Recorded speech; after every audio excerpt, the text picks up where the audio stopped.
மந்தையிலே ஆடுகளின்றி போனாலும் தொழுவத்திலே மாடுகளின்றி போனாலும்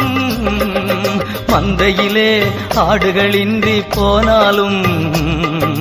தொழுவத்திலே மாடுகளின்றி போனாலும் நான் கர்த்தருக்குள் மகிழ்ச்சியாயிருப்பேன்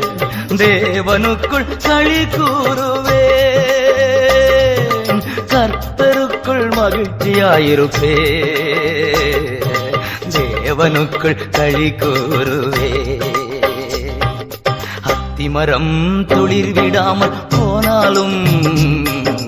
திராட்சை செடி பலன் கொடாமல் போனாலும் கர்த்தருக்குள் மகிழ்ச்சியாயிருப்பேன் தேவனுக்குள் களி கூறுவேன்